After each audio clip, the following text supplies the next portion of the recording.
Zone RTI media.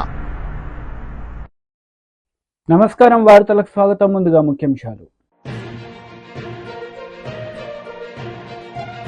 మాజీ CM KCR press meet, Congress నేతలపై fire. మంత్రి పొన్నం ప్రభాకర్ ప్రెస్ మీట్, కేసీఆర్ పై ఫైర్. మాజీ సీఎం కేసీఆర్ ప్రెస్ మీట్ నిర్వహించారు. ఈ సందర్భంగా పలు అంశాలపై ఆయన మాట్లాడారు. అదేవిధంగా మత్స్యకారులకు భరోసా లేదు, ఎవరికి కూడా చెప్పుకోదగ్గ భరోసా లేదు. ఇందులో విశేషం హైలైట్ ఏంటంటే ఆర్థిక మంత్రి ప్రతి మాటను ఒత్తి ఆ డబ్బు వచ్చినప్పుడు అదేందో పెద్ద మహాప్రపంచం విజయంలాగా ఒత్తి చెప్పడం తప్ప కొత్తది ఏమీ లేదు. ఒత్తి పలుకులు పలకడం తప్ప కొత్తగా చెప్పింది ఏమీ లేదు. ఏ ఒక కొత్త సంక్షేమ పథకం కానీ ఏది కూడా లేదు. మహిళల పట్ల కూడా చాలా స్పష్టంగా చెప్పాల్సిన అవసరం ఉండే, కానీ వాళ్ళు మేము 1,00,000 కోట్లు ఇస్తాం అన్ని రుణాలు, ఆ రుణాలు వీలేదో ఇస్తున్నట్టుగా ఆల్రెడీ ఉన్న స్కీమే, నథింగ్ న్యూ అబౌట్ ఇట్, ఏమి లేదు. వెరసి ఇష్యూ యాజ్ ఏ హోల్. దురదృష్టం ఏంటంటే, వాళ్ళ బ్యాడ్ లక్ ఏంటంటే, మేము కూడా ప్రభుత్వం ఏర్పడిన తర్వాత కనీసం ఒక 6 మాసాల సమయం వాళ్ళకి ఇవ్వాలని మేము అనుకున్నాం. నేను కూడా శాసనసభకు పెద్దగా రాలేదు, కానీ ఈరోజు బడ్జెట్ చూస్తే ఏ ఒక్క పాలసీ ఫార్ములేషన్ జరగలేదు. రాష్ట్రానికి సంబంధించినటువంటి ఏ ఒక్క విషయంలో కూడా ఈ అర్బక ప్రభుత్వం ఇప్పటి వరకు పాలసీ ఫార్ములేషనే చేసినట్టుగా కనపడతలేదు. వ్యవసాయం ఉంది, మాకు స్పష్టమైన అవగాహన ఉండే ఈ రాష్ట్రంలో వ్యవసాయ స్థిరీకరణ జరగాలని మేము 2 పంటలకు కూడా ఇచ్చినాం రైతు బంధు. వీళ్ళు ఎగ్గొడతామని చెప్తా ఉన్నారు. మేమేదో రైతులకు ఇచ్చిన డబ్బును దాన్ని పాడు చేసినాము, చెడగొట్టినాము, దుర్వినియోగం చేసామన్న పద్ధతిలో దురదృష్టకరమైన వ్యాఖ్యలు చేస్తూ ఉన్నారు. అంటే ఇది పూర్తిగా రైతు శత్రు ప్రభుత్వం అనేది తెలుస్తూ ఉంది. ధాన్యం కొనుగోలు చేయలేదు, విద్యుత్ సరఫరా చేయడం లేదు, నీళ్లు సరఫరా చేయడం లేదు, చాలా ఇబ్బందులు పెడతా ఉన్నారు. ఇంకా రైతు భరోసా, రైతు బంధు గురించి ఇంకా ప్రస్తావనే లేదు. ఎప్పుడేస్తారని మా ఎమ్మెల్యేలు అడిస్తే కూడా కనీసం సమాధానం చెప్తలేరు. కాబట్టి రైతులను వంచింది ప్రభుత్వం, వృత్తి కార్మికులను వంచింది. ఒక్క పాలసీ, ఇండస్ట్రియల్ పాలసీ ఏమిటి? ఏమి లేదు. బట్ గ్యాస్ ట్రాష్ పంచరంగా ఈస్మాన్ కలర్ లాగా చెప్పడం తప్ప, స్టోరీ టెల్లింగ్ లాగా ఉన్నది తప్ప బడ్జెట్ చెప్పినట్టు లేదు.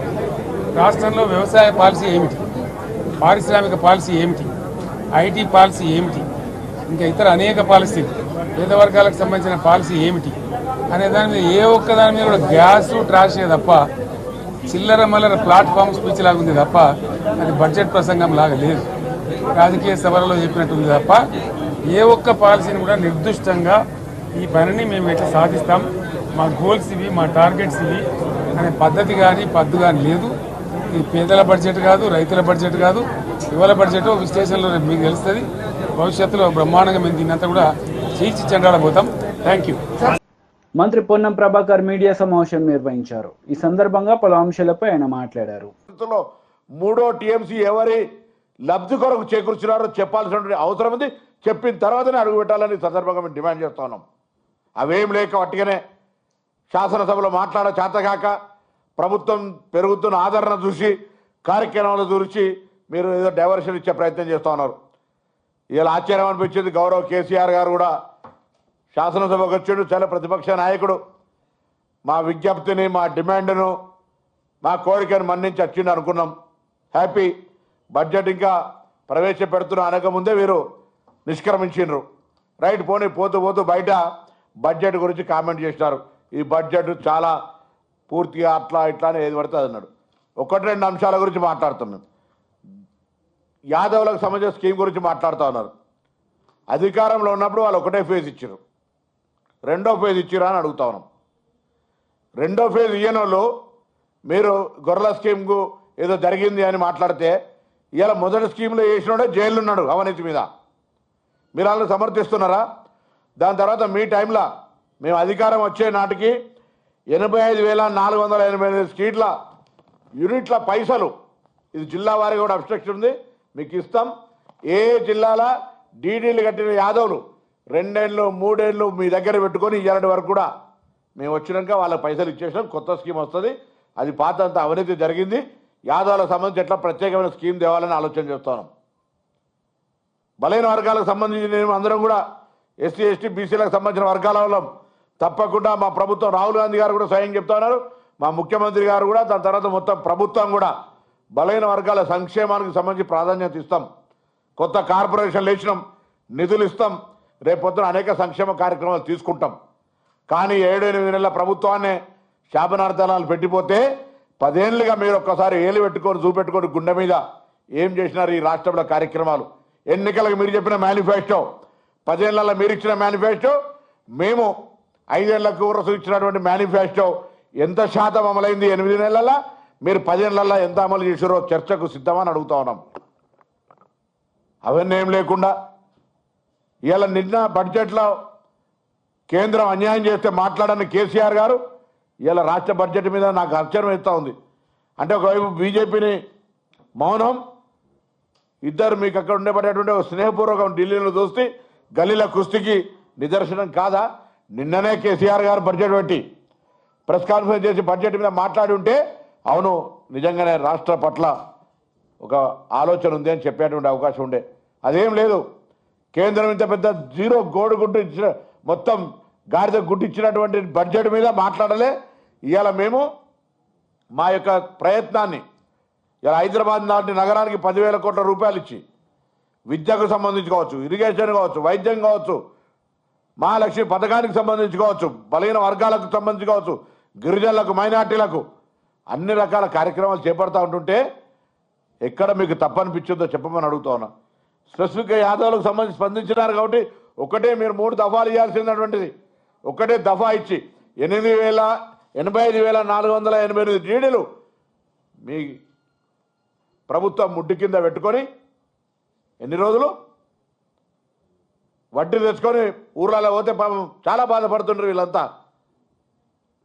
సో ఇటువంటి పరిస్థితులలో కేసీఆర్ గారు మీరు సభకు రావడం, ప్రభుత్వానికి ఏదైనా అనుభవం ఉన్నటువంటి ముఖ్యమంత్రిగా సలహాలు ఇస్తే తెలంగాణ ప్రయోజనాల కోసం అందరం కలిసి ముందుకు పోయేటువంటి అవకాశం ఉంటుంది. దాని తదుపరి ఎంతసేపు నిన్న కూడా చూసినాం బడ్జెట్కు సంబంధించి వాళ్ళు మాట్లాడుతున్నటువంటి మాటలు పూర్తిగా అంటే తెలంగాణకు జరిగిన అన్యాయాన్ని గట్టిగా మాట్లాడేటువంటి పరిస్థితి కనబడతలేదు. ఏది ఏమైనా ఇవాళ కాంగ్రెస్ పార్టీ సంబంధించినటువంటి బడ్జెట్లో ఇంకా ఏదైనా అవసరాలనుకుంటే తప్పకుండా ఇలా చెప్పిందే వేదం కాదు. రేపు అవసరం ఉంటే అనేక సందర్భాల లోపల మనం మార్పులు చేర్పులు ఇంకా అత్యవసర పరిస్థితులలో మార్పులు చేసుకునేటువంటి అవకాశం ఉంటుంది. కాబట్టి ఎక్కడైనా ప్రజలకు ఏదైనా ఇబ్బంది జరిగింది అనిపిస్తే సంబంధిత శాఖ మంత్రులకు కలవడానికి అవకాశం ఉంది. మేము చెప్పింది వినడం తప్ప మోనోడైలాగ్ అంటారు, మోనోడైలాగ్ కాదు, మేము మొనలాగ్ కాదు, మేము మాట్లాడతాం, వింటాం. కాబట్టి ఆ దిశలో మా ప్రభుత్వం కొనసాగుతోంది. తప్పకుండా ప్రజాహితంగా, ప్రజా సంక్షేమంగా, ప్రజల యొక్క బలైన వర్గాల సంక్షేమ దిశలో మా కార్యక్రమాలు కొనసాగుతాయనే మాట ఈ సందర్భంగా మనం. మాజీ మంత్రి హరీష్ రావు మీడియా సమావేశం నిర్వహించారు. ఈ సందర్భంగా పలు అంశాలపై ఆయన మాట్లాడారు. रूम छोटी है, बात बड़ी है, लंबा है, आदमी लंबा है. స్టార్ట్ చేయొచ్చా? గౌరవనీయులైన జర్నలిస్ట్ మిత్రులందరికీ నమస్కారం. ఈరోజు తెలంగాణ శాసనసభలో రాష్ట్ర ప్రభుత్వం ప్రవేశపెట్టిన బడ్జెట్ ఎట్లా ఉందంటే, ఒక మాటలో చెప్పాలంటే ఆత్మస్తుతి పరనింద. 6 గ్యారంటీలు నీరుగారిపోయినాయి, సంక్షేమం సన్నగిల్లింది, అభివృద్ధి ఆగమ్య గోచరమైంది. గౌరవనీయులు ఉప ముఖ్యమంత్రి బట్టి విక్రమార్క గారు ప్రవేశపెట్టిన బడ్జెట్ అన్ని వర్గాలను కూడా తీవ్ర నిరాశపరిచిందని చెప్పుకోక తప్పదు. ఎన్నికలప్పుడేమో గ్యారంటీల గారడి, ఇప్పుడేమో అంకెల గారడి.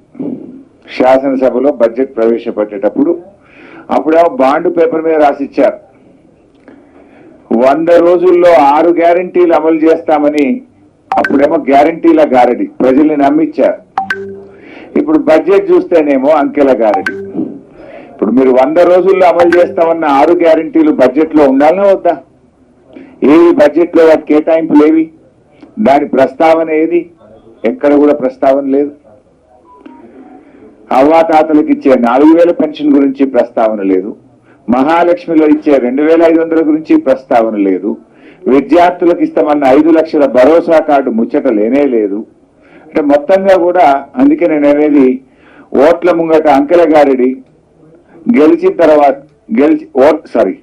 ఓట్ల ముందేమో గ్యారంటీల గారిడి గెలిచిన తర్వాతనేమో అంకెల గారిడి. ప్రజలను బురిడి కొట్టించేందుకు భ్రమలు పెట్టేందుకు భట్టి గారు చాలానే ప్రయత్నాలు చేశారు. నిజంగా చెప్పాలంటే మొదటి బడ్జెట్ కదా, ఈ రాష్ట్రానికి ఏమన్నా దశ దిశ ఇస్తారేమో అని ఆశించాం. కానీ ఇది దశ దిశ లేని బడ్జెట్, రాష్ట్రాన్ని తిరోగమన దిశలో నడిపేటువంటి బడ్జెట్. ఏడాదిలో 2 లక్షల ఉద్యోగాలు ఇస్తామన్నారు, 8 నెలలు అయితే అయ్యిపోయింది, 4 నెలలు ఉంది. దాని గురించి ప్రస్తావన లేదు, బడ్జెట్లో కేటాయింపులు లేవు. రాష్ట్రాన్ని అప్పుల కుప్పగా మార్చారని మరి మా మీద బుర్ర జల్లే ప్రయత్నం చేసినారు. మరి మీరేం చేశారు? బడ్జెట్లో చూస్తే 57,000 కోట్ల అప్పులు తెచ్చుకుంటామని, గత ప్రభుత్వం తెచ్చిన దానికంటే దాదాపు 17,000 కోట్ల అప్పులు ఎక్కువ తెచ్చుకుంటామని ఈ ఆర్థిక సంవత్సరంలో ప్రతిపాదించారు. పోయినసారి నేను ఆర్థిక మంత్రిగా ప్రవేశపెట్టిన బడ్జెట్లో 40,000 కోట్లు ఎఫ్ఆర్బిఎం అప్పుల కింద నేను ప్రతిపాదిస్తే గౌరవనీయులు భట్టి గారు 57,000 కోట్లు ప్రతిపాదించారు. అంటే ఇంకో 17,000 కోట్లు బడ్జెట్ బారోయింగ్స్ లో ఎక్కువ చూపించారు. ఇక ఈ బడ్జెట్ అనేటువంటిది బీజేపీ లీడర్ మీడియా సమావేశం నిర్వహించారు. ఈ సందర్భంగా పలు అంశాలపై ఆయన మాట్లాడారు. బడ్జెట్ ని చూస్తే కాంగ్రెస్ పార్టీ కేవలం ఎన్నికల సమయంలోనే కాదు, అధికారంలోకి వచ్చిన తర్వాత అధికారికంగా ప్రజల్ని మోసం చేసే విధంగా మాట్లాడుతుందని నిరూపించుకున్నది. రాష్ట్ర ఆర్థిక శాఖ మంత్రి, ఉప ముఖ్యమంత్రి గారు బడ్జెట్ను ప్రవేశపెడుతూ కొన్ని మాట్లాడినటువంటి మాటలింటే శాసనసభలో ఉన్నటువంటి మాకే ఆశ్చర్యం వేసింది. తెలంగాణ రాష్ట్రంలో ఉన్నటువంటి 63 లక్షల స్వయం సహాయక సంఘాల ద్వారా వివిధ బ్యాంకుల నుండి 1,00,000 కోట్ల రూపాయలు అప్పులు తెచ్చుకున్నారు. ఆ తెచ్చుకున్నటువంటి అప్పులకు మహిళా సంఘాలు వడ్డీతో సహా బ్యాంకులకు తిరిగి చెల్లిస్తాయి. దానికి ఆర్థిక శాఖ మంత్రి గారు బడ్జెట్ ప్రవేశపెడుతూ మాట్లాడతారు, 1,00,000 కోట్ల రూపాయలు మహిళా సంఘాలకు మేము ఆర్థిక సాయం చేసినాము అని అంటారు. మాకైతే అర్థం కాలేదు. ఆ మహిళా సంఘాలు బ్యాంకుల నుండి నేరుగా తీసుకున్నటువంటి అప్పులకు తెలంగాణ రాష్ట్ర బడ్జెట్కు ఏం సంబంధం ఉన్నదో ఈ రాష్ట్ర ఆర్థిక మంత్రి గారే సమాధానం చెప్పాలా. మరి అదేవిధంగా కేంద్ర బడ్జెట్ పెట్టిన తర్వాత నిన్న తెలంగాణ శాసనసభలో కాంగ్రెస్ పార్టీ ప్రభుత్వం వ్యవహరించినటువంటి ఇచ్చిన 6 గ్యారంటీలు అమలు చేయము కాబట్టి తెలంగాణ శాసనసభలో పెట్టేటటువంటి బడ్జెట్ తెలంగాణ ప్రజల బడ్జెట్ చూసిన తర్వాత కాంగ్రెస్ పార్టీపై, కాంగ్రెస్ ప్రభుత్వంపై ఎక్కడ తిరగబోతారో అనే ముందే ఒక భయంతో కేంద్రం మీద నెపం పెట్టే ప్రయత్నం చేసిండ్రు. 26,000 కోట్ల పైచలకు సాయం చేస్తున్నటువంటి త్రిబుల్-R రోడ్, రీజనల్ రోడ్ మీద అంత గొప్ప సాయం చేసినా కూడా శాసనసభలో మాట్లాడారు. వ్యతిరేకంగా తీర్మానం చేసే ప్రయత్నం చేస్తారు.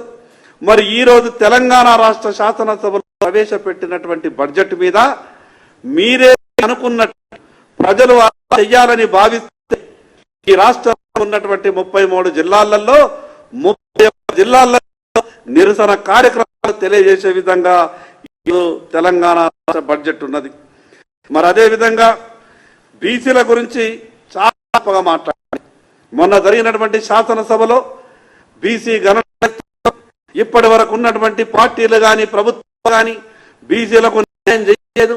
మేము వచ్చినాం కాబట్టి బీసీలకు న్యాయం చేస్తాం, బీసీ గణన చేస్తామంటే మేము కూడా నిజమే అని అనుకున్నాం. నేను సంతోషపడ్డా ఒక బీసీగా. కానీ ఈరోజు బీసీల కొరకు ప్రవేశపెట్టినటువంటి ఈ తెలంగాణ రాష్ట్రంలో 56% ఉన్నటువంటి బీసీలకు 9,200 కోట్లు పెట్టిండ్రు. అంటే దీని అర్థం ఏంది?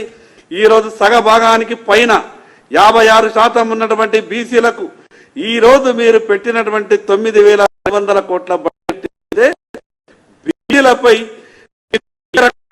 ప్రేమ ఉన్నదో ఈరోజు ప్రజలంతా కూడా అర్థం చేసుకుంటారు. మాజీ మంత్రి కేటీఆర్ మీడియా సమావేశం నిర్వహించారు. ఈ సందర్భంగా పలు అంశాలపై ఆయన మాట్లాడారు. ధాన్య భాండాగారంగా మారింది. భారతదేశానికే మరి పంజాబ్ను, హర్యానాను తలదన్ని మరి నీటి సమృద్ధిని సాధించడం వల్ల వ్యవసాయ విస్తరణ కూడా అపారంగా జరిగింది. దురదృష్టం మరి మేడిగడ్డలో జరిగిన ఒక చిన్న సంఘటనను పట్టుకుని దానిని భూతద్దంలో చూపెట్టి మొత్తం కాళేశ్వరం ప్రాజెక్టే ఒక విఫల ప్రయత్నంగా చేసే క్రమంలో భాగంగా రేవంత్ రెడ్డి గారి ప్రభుత్వం గత 8 నెలలుగా లక్షలాది మంది రైతుల జీవితాలతో చెలగాటమాడుతా ఉన్నది. సరిగ్గా ఇదే రోజు పోయిన సంవత్సరం ఎక్కడైతే ఈ రోజు మేము నిల్చొని ఉన్నామో లోవర్ మానేర్ డ్యామ్ లో 12 పైచిల్కు టీఎంసీలు ఆనాడు, అంటే సగానికి పైగా కెపాసిటీ ఆనాడు లోవర్ మానేర్ డ్యామ్ లో ఉండేది. సరిగ్గా ఇంకో 5 రోజుల తర్వాత పంపింగ్ అనేది టైం చేయడం వల్ల ఎల్ఎండి 24 టీఎంసీలు కూడా ఆనాడు మేము నింపి రైతుల గుండెల్లో ఒక భరోసా నింపగలిగినాం. కానీ ఈ సంవత్సరం ఇప్పుడే అధికారులతో మాట్లాడుతూ ఉంటే అధికారులు స్పష్టంగా చెప్తా ఉన్నారు, ఇప్పటికి 45% తక్కువ వర్షపాతం నమోదైంది ఈ సంవత్సరం. భవిష్యత్తులో సెప్టెంబర్ మాసం దాకా వర్షాలు కురిసే అవకాశం ఉన్నా దానికి గ్యారంటీ లేదు. కాబట్టి పంపింగ్ అనేది ఇంకా మేము నిర్ణయం తీసుకోలేదు అని అధికారులు చెప్తా ఉన్నారు. ఇవాళ అక్కడ లక్షల క్యూసెక్కుల నీళ్లు కిందికి పోతా ఉన్నాయి ప్రతిరోజు కిందికి గోదావరి నదిలో. మేము అందుకే మా పార్టీ యొక్క శాసనసభ్యులు, శాసన మండలి సభ్యుల ఒక బృందం ఈరోజు అసెంబ్లీ సమావేశాలు ఉన్నప్పటికీ అందరం బయలుదేరి ఇక్కడికి వచ్చి ఇక్కడ ఎండిపోతున్న లోవర్ మానేర్ డ్యాము, దానిపైన ఉన్న మిడ్ మానేర్ డ్యాము, ఆ పైన ఉన్న ఎస్ఆర్ఎస్పీ, అదేవిధంగా ఫ్లడ్ ఫ్లో కెనాల్ మీద ఉన్న వేలాది మోటార్లు, ఇవన్నీ కూడా మరి చూడడానికి, అదేవిధంగా ప్రభుత్వాన్ని డిమాండ్ చేయడానికి రంగనాయక సాగర్ గాని, మల్లన్న సాగర్ గాని, కొండపోచమ్మ సాగర్ గాని, అన్నపూర్ణ రిజర్వాయర్ గాని వీటన్నిటినీ నింపినట్టయితే రైతుల్లో ఒక భరోసా నింపినట్టయితది. సాగునీటి విషయంలో ఒక పూర్తి స్థాయి స్పష్టత రైతులకు వస్తుందనే ఉద్దేశంతో మేము ఈ కాళేశ్వరం సిస్టంలోని రిజర్వాయర్లు, అదేవిధంగా పంప్ హౌజులు వాటి సందర్శనకు బయలుదేరి రాష్ట్ర ప్రభుత్వ దృష్టికి ముఖ్యంగా తీసుకొని ఒక్క విషయం రాదలిచినాం. రైతులు ఆందోళన చెందుతా ఉన్నారు.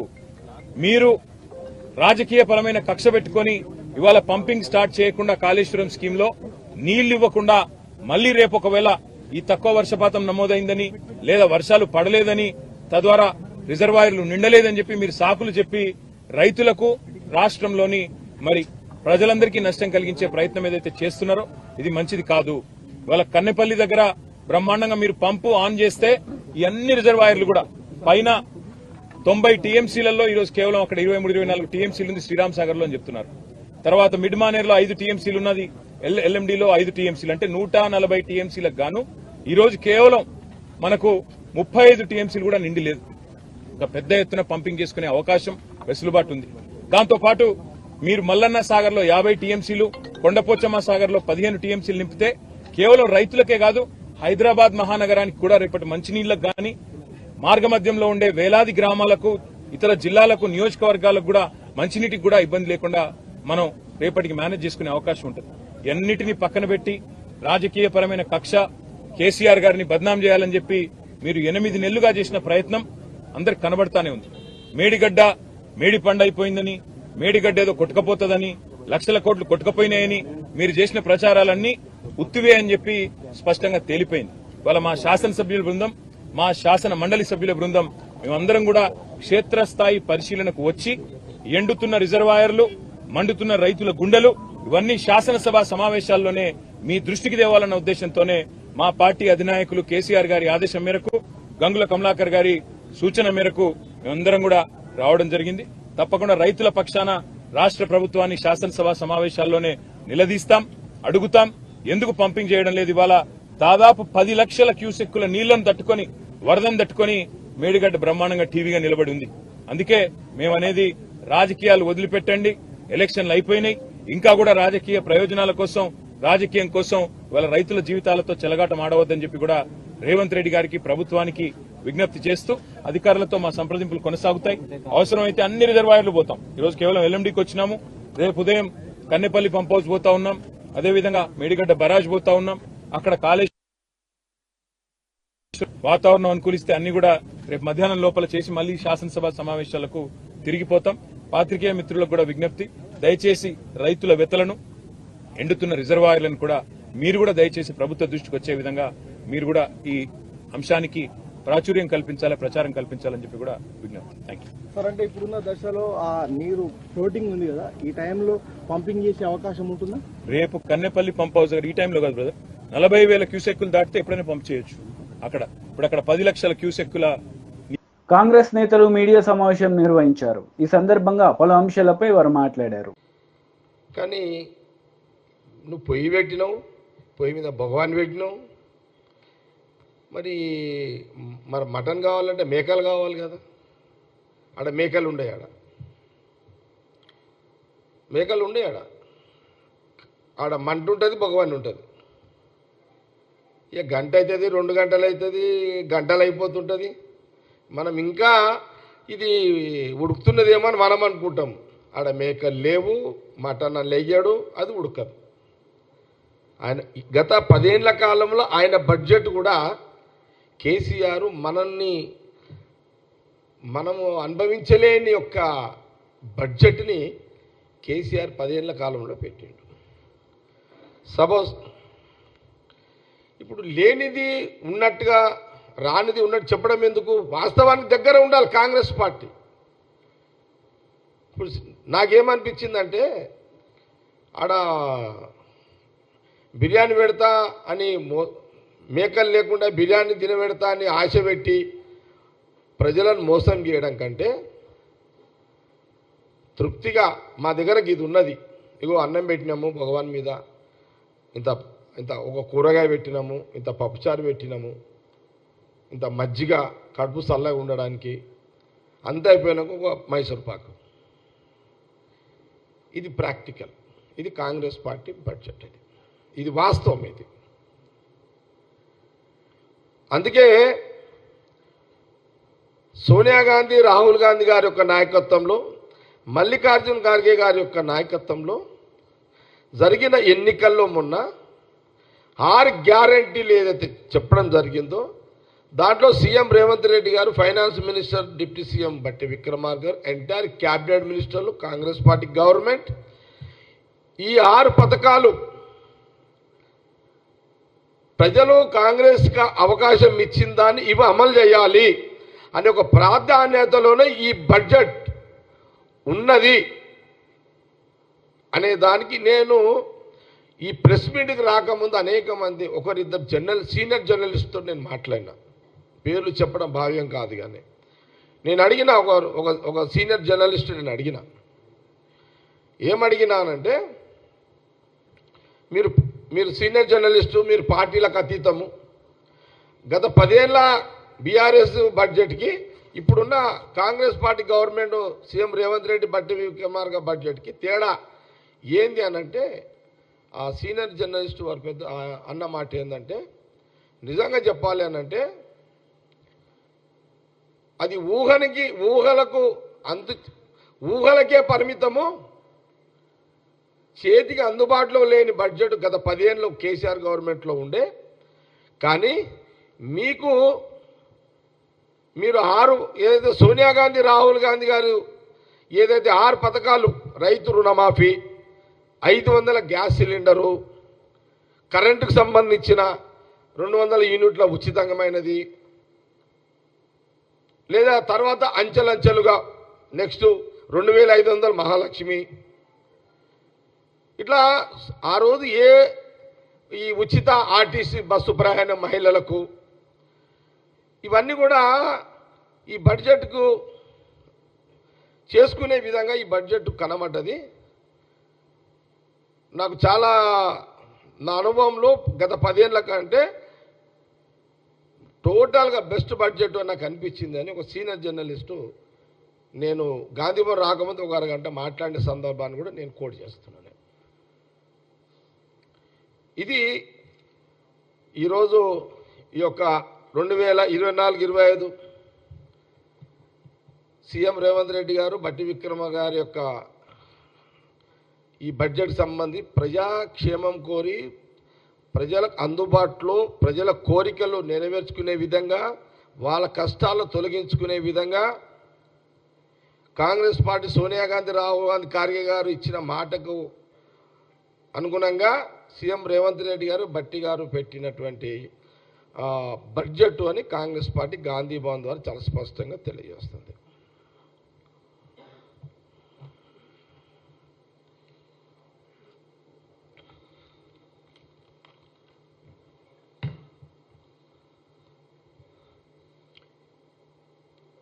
కాంగ్రెస్ పార్టీ అద్భుతమైన ప్రజలకు ఉపయోగపడే బడ్జెట్ అని మేము సాటిస్ఫాక్షన్గా చెప్పడం జరుగుతుంది. ఇది రాజకీయ కోణంలో కాదు.